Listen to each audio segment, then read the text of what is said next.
A number of first-hand accounts, including those of American servicemen, attest to the taking of trophies from the corpses of Imperial Japanese troops in the Pacific Theater during World War II.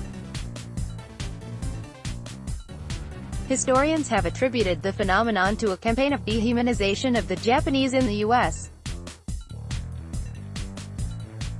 media, to various racist tropes latent in American society, to the depravity of warfare under desperate circumstances, to the inhuman cruelty of Imperial Japanese forces, lust for revenge, or any combination of those factors.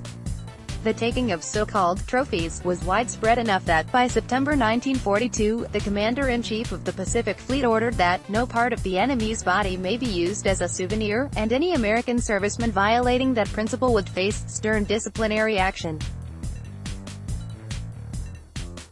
In the U.S., there was a widely propagated view that the Japanese were subhuman.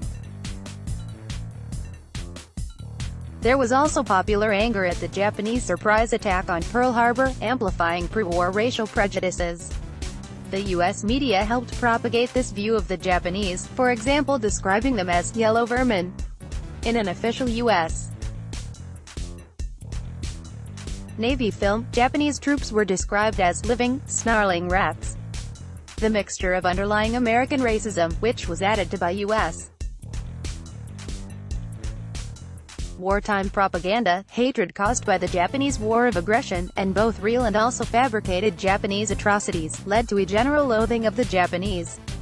Although there were objections to the mutilation from amongst other military jurists, to many Americans the Japanese adversary was no more than an animal, and abuse of his remains carried with it no moral stigma.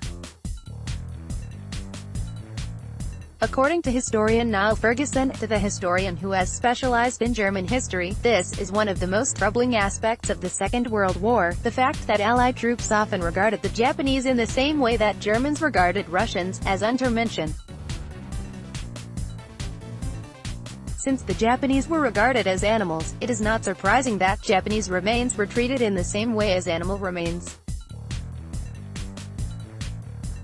Another historian, Simon Harrison, comes to the conclusion, skull trophies of the Pacific War, transgressive objects of remembrance, that the minority of U.S. personnel who collected Japanese skulls did so because they came from a society that placed much value in hunting as a symbol of masculinity, combined with a dehumanization of the enemy.